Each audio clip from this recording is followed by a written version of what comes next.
বাংলাদেশের সংখ্যালঘুদের উপর নির্যাতন, এই অজুহাতে আমাদের রাজ্যে সেখানে বাংলাদেশের যে সহকারী হাইকমিশনের অফিস, সেই অফিসে আক্রমণ করা, সেই দেশের জাতীয় পতাকাকে নামিয়ে এনে তা পুড়িয়ে দেওয়া, এবং এই ঘটনা সংগঠিত যারা করেছে তারা প্রায় সকলেই আমাদের যে রাজ্যে যে সরকার চলছে সে বিজেপি সেই দলের আশ্রিত লোকজনরাই, RSSের নেতা কর্মীরাই সেই ঘটনায় যুক্ত ছিল।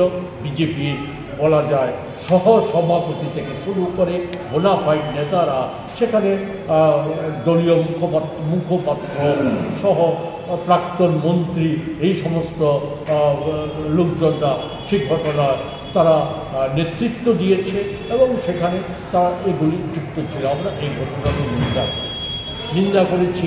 রাজ্যের বিভিন্ন প্রান্তে তথাকথিত হিন্দুদের সুরক্ষা করার নামে, ওই দেশে বাংলাদেশের হিন্দুদের সুরক্ষা করার নামে সেখানে আমাদের রাজ্যে যে সমস্ত সাম্প্রদায়িক ঘটনাগুলি ঘটানোর চেষ্টা হচ্ছে, এই ঘটনাগুলিকে আমরা নিন্দা করেছি। আমরা বলেছি যে এই সমস্ত কার্যকলাপ RSS বা বিজেপি আশ্রিত লোকজনদের এই যে কার্যকলাপ, এটা ওই দেশে হিন্দু সহ সংখ্যালঘুদের রক্ষা করাটা এটা মোটেই তাদের উদ্দেশ্য না। এতে করে হিন্দু সহ ওই দেশের সংখ্যালঘুদের রক্ষা করা যায়নি, বরঞ্চ এই জাতীয় ঘটনাগুলির পর ওই দেশে হিন্দুদের উপর সহ অন্যান্য সংখ্যালঘু অংশের মানুষের উপর আক্রমণ নেমে এসেছে। আপনারা জানেন চিন্ময় কৃষ্ণ দাস ওনার হয়ে আদালতে সওয়াল করার জন্য যে সমস্ত অ্যাডভোকেটরা তৈরি হয়েছে, তাদের মধ্যে একটা প্রায় 140 জন অ্যাডভোকেটের বিরুদ্ধে মিথ্যা মামলা দায়ের করা হয়েছে।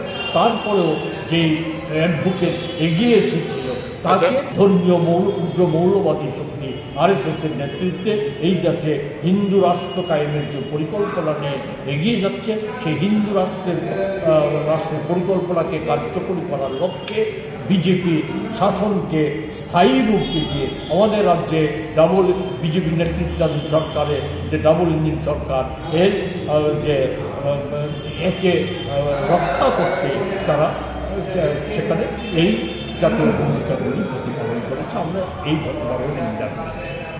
ঠিকই শুধু আমরা কি দেখেছি যে আমাদের বিজেপি দলের চাপে পড়ে আমাদের রাজ্যের একটা হাসপাতাল, সেখানে তারা ঘোষণা দিয়ে যে তারা ওই দেশের রোগীদের কোনোরকম চিকিৎসা করবে না, সেই ঘোষণা দিয়েছে।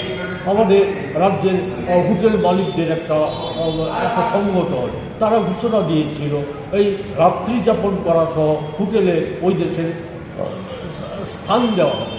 আমাদের দেশের যে রেভিনিউ, যেটা ব্যবসা বাণিজ্য থেকে উঠে আসছে, সরকার পরিচালনা করার ক্ষেত্রে যে রেভিনিউ ভূমিকা পালন করে, সেই রেভিনিউ কমে যাচ্ছে, ব্যবসা বাণিজ্য ক্ষতিগ্রস্ত হচ্ছে। আমাদের রাজ্যেই শুধু না, বাংলাদেশেও করছে।